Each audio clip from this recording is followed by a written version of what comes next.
course, read and write, because what else do I do?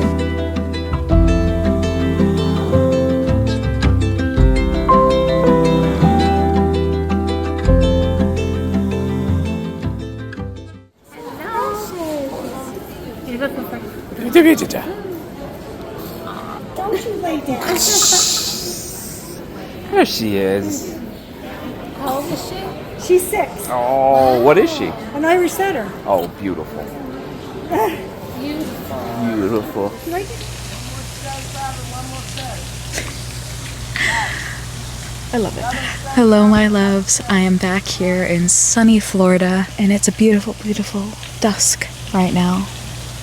I'm here at the pier, at the river. I always love to come down here when it's sunset, and we just watched the sunset, and it was really, really pretty. But yeah, I'm back here in Florida. I come here a couple times a year, and it's one of my favorite spots ever in the whole world. Today was our first real day outside, and it was really, really nice. I finished the book I was reading, and I didn't even get to talk to you about it because I was completely enraptured by it, and I just loved it so much. It's called Once Upon a Tome, and it's all about a rare bookseller, a bookshop, a rare bookshop, and antique book shops, and how to be an antiquarian bookseller. This person's life and his stories throughout his apprenticeship at this bookshop called Sutherland's, or Sotherland's, I think that's how you pronounce it, in England. And I thought it was really, really great. I finished it earlier today, and I really, really liked it, and I gave it a 4 out of 5 stars. But yeah, I didn't really get to show much of it because I was just so ready to read it, and I finished it sitting here by the water earlier today. So yeah, I went swimming earlier, and that was nice too. It's really hot. I mean, of course, we're in Florida, but we're in Florida at a different time of year than we usually come down. It's May. It's mid-May right now, so it's definitely hotter than we're used to. I remember one time when I was really young when we came down to Florida, and it was in June, and I think we all wanted to die for the entire trip. If you guys remember, last time I was in Florida, it was in December, and it was a cold snap for Florida, and it was 50 degrees, a high of 50 degrees every day, and 30 something at night, and that was insane. So it's funny with the weather we've been having lately. But yeah, I'm here, and I'm just going to take these couple of days to, of course, read and write, because what else do I do? And just be in the beautiful sun in one of my favorite places on earth. And I hope you enjoy.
Hello.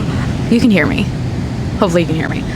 It is kind of windy, and of course the ocean waves are just so beautiful in the morning. But yeah, I got to come out here earlier in the morning today, and I literally have this entire beach to myself this morning. And this is always a gift to me, and I love it. I'm so happy right now. The sea and water in general has always just given me so much life and sparked my creativity and like healed me from the inside, and being here right now just means a lot, and I love it, and it's so pretty out. But anyway, I wanted to come on here to talk about a little bit of some books, of course. These are going back on. For the last couple of days, I started my whole summer-ween reading journey, if you will. I have been loving folk horror right now. I've always loved it, but I've been like really craving it since the start of May. Brought one with me just now. There's some sand on it, forgive me. The Lamb by Lucy Rose. I am so surprised and incredibly loving this thing. I was hooked from the very first sentence. I love this thing. It is dark and bloody and beautiful. The imagery in this thing is insane, and I seriously sat down the other day and read like 100 pages in one sitting, which that's very rare for me. Depends on the book, obviously, but this is a dark, gorgeous concoction, says the New York Times. A folktale, a horror story, a love story, an enchantment. With this gothic coming-of-age tale, debut novelist Lucy Rose explores how women swallow their anger, desire, and animalistic instincts, and wrings the relationship between mother and daughter until blood drips from it. That's this book. The first sentence drew me in, and I was hooked. I love it so much. I'll read like the first page, and I think you'll love it. On my 4th birthday, I plucked 6 severed fingers from the shower drain. The tub yellowed near the plug hole, and there was a peachy hue up the curve of the bath. It was the same color as my skin, milky and a little buttery, like the outer edges of a bruise. Mildew and dried up water peppered the glass screen. Black mold had crawled up the plaster and between the grout. The bathroom was small, and the dark corners harbored cobwebs, rings of damp and hairline cracks. I wanted to lick the black speckles of mold littered along the wall. I hoped it would taste as it smelt, like musty brambles of rain splashing in a muddy puddle. Oh.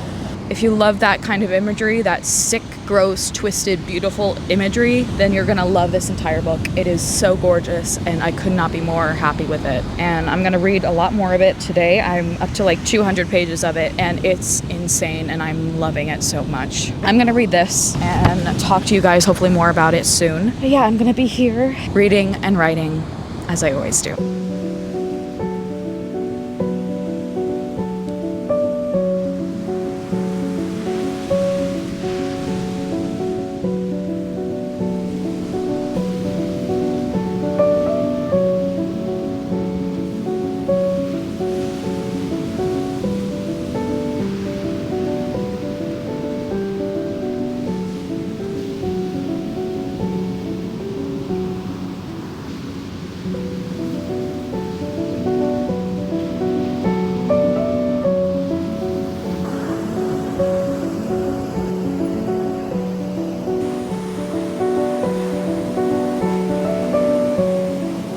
So we're heading to Barnes & Noble now, but this is the new Barnes & Noble, because if you guys remember last time, it was the complete moving out sale, and there was literally 0 books on any shelves.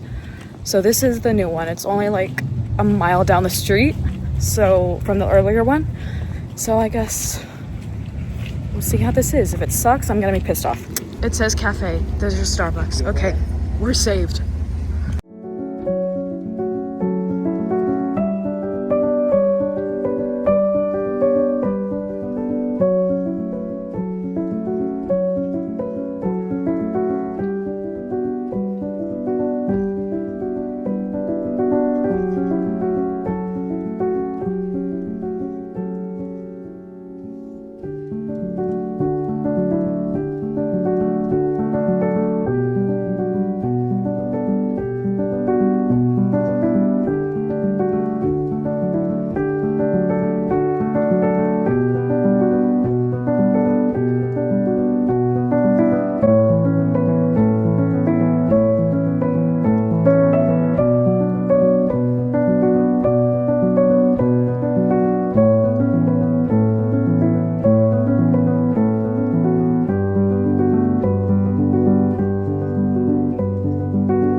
Bookstore crawls, bro.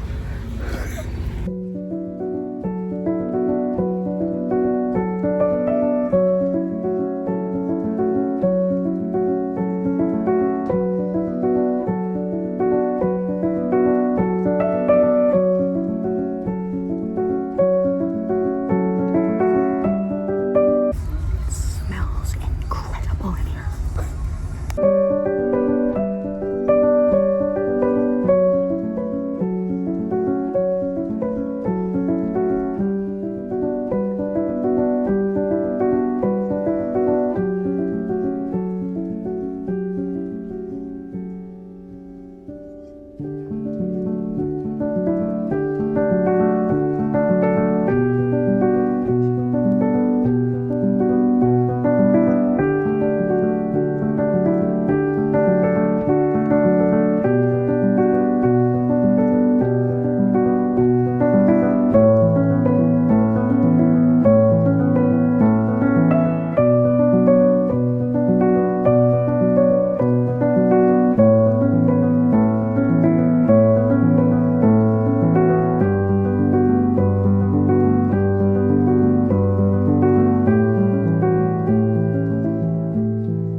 It's later the next day, and as you saw, today we kind of went on a very impromptu bookstore crawl. I've been wanting to do one of these for so long. So basically a bookstore crawl is basically a bar hop, but with books. It's glorious. And we buy books. And that's exactly what I did today, and that I did the other day, which I'm very happy about. So let's first talk about the other day where I went to the new Barnes & Noble. I mentioned that the Barnes & Noble that has always been near our house has been there forever, and last year, December, when it had its moving out sale, and I went hard over there because they were having like 70% off everything, and yeah, it was great and horrible at the same time because I loved that store, and just something about that store always gave me so much happiness and joy. So, however, it moved only like a mile down the street, so it's not horrible, but I was terrified of it being different and like bad, but actually it was surprisingly good. I actually very much liked it. It reminded me a lot of the Barnes & Noble that was in my college town in Jersey. I didn't get to really explore much of it because I was kind of just overstimulated and trying to figure out where everything was, because of course it's completely different from anything I've ever seen before, and it's surprisingly bigger than I thought it was going to be. Anyway, let me show you guys the books that I picked up at Barnes & Noble. Got a lot. In no particular order, one of the first books I got was The Unmothers by Leslie J. Anderson. I saw this on a Pinterest post. You know those posts on Instagram or on Pinterest that are like, if you loved this movie, you would love this book, or vice versa. This was for The Wicker Man, and I love the original Wicker Man, so I wanted to get this book because I found the Pinterest post and that's as far as I went for it. This is very, very similar to The Wicker Man, kind of plot wise, where we're following a investigator that goes to this small town and weird things happen in this small town, and the investigator slowly becomes a part of the town and basically eaten up by it. That's as much as I know of the book, and that's really all I want to know. I kind of want to go in somewhat blind and just go about it. There is something about horses. I do know that, especially based on the cover. Hopefully nothing too horrible happens. This one, it was actually my mother's pick. We both picked it up at the same time, and I let her get it. But this is The Artist and the Feast by Lucy Steeds. I didn't know anything about it. I've never seen this book before. I still don't really know entirely what it's about. A furiously romantic, sun-drenched mystery about the violent power of good art. It will leave you yearning in every sense of the word. I'm all here for it, especially for this being set in summer. I'm excited to read this, hopefully this summer, and I just love anything about art and how art is so powerful in all aspects. Next up, I got Book of Days by Patti Smith. A couple of weeks ago, I just started to pick up more Patti Smith books. I just read her Devotion. I really, really loved that, and I have not read Patti Smith before, and that's like it was unheard of for me. So I started to read her earlier in the month, and I've just been binging her books basically. So I picked up Book of Days by Patti Smith, and this is basically a lot of her photography and little bits of poetry all throughout, and I'm so excited for this. And then finally from Barnes & Noble, I got Heap Earth Upon It by Chloe Michelle Howarth. I picked this up because of the cover. First off, I didn't know anything about it. This is kind of a weird folk horror-ish book. From what I read from the synopsis, it's kind of reminded me somewhat of Saltburn, kind of. I don't know why I get those vibes, but I could be wrong. This follow-up to the award-winning Sunburn is an atmospheric tale of sapphic obsession, family, and identity. I do know that this is multiple POVs. I'm excited. I don't know. I'm curious. I'm not sure. We shall see. So those were all the books that I got from Barnes & Noble. And so today we went to a total of 3 different bookshops. The one bookshop I didn't end up getting any books. I just got some stupid funny stickers. That was from Onyx bookshops I showed you, which was I think the middle one in the clips. But from the first bookshop, NU2U Books, I couldn't just pass this up.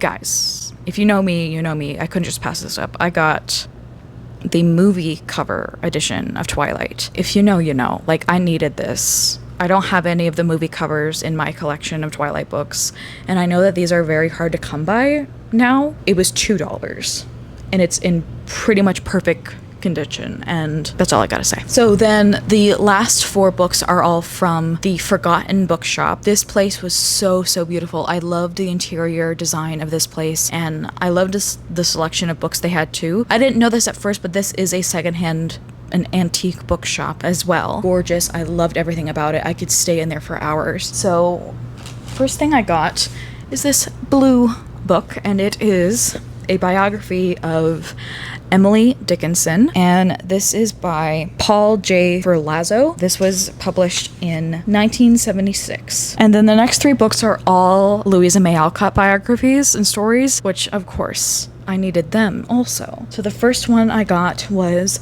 The Lost Stories of Louisa May Alcott, author of Little Women. I love the covers of this one. This is edited by Madeline B. Stern and Daniel Shelley. The next we have here is Louisa May Alcott, From Blood and Thunder to Hearth and Home by Madeline B. Stern. Again, I love this cover as well. I really love all of these covers, to be honest. All of these books that I've gotten today, they're all in very, very good condition, and I'm very happy about that. Final one is Louisa May Alcott, A Personal Biography by Suzanne Cheever. I think this one is definitely my favorite one, and this was the first one I picked up in the Forgotten Bookshop. So that is my little book haul for hopefully this trip. I think I am done book shopping for this trip because I've only got so much in my suitcase, and I brought 4 books with me.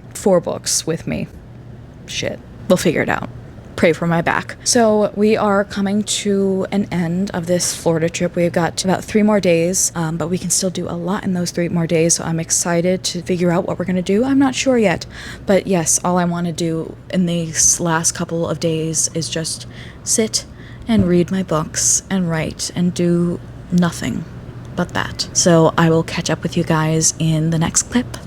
Bye, guys. I've only got so much time left before my camera dies, but I'm out here. Oh my god, there's a monarch butterfly.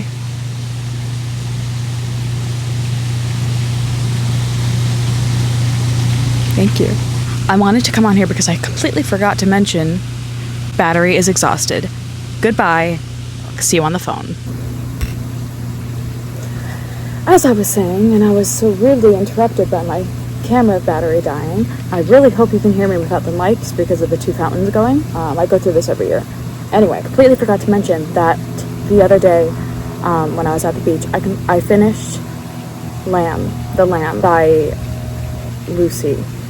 The rest of the author's name is completely forgetting me. I think it's Lucy something.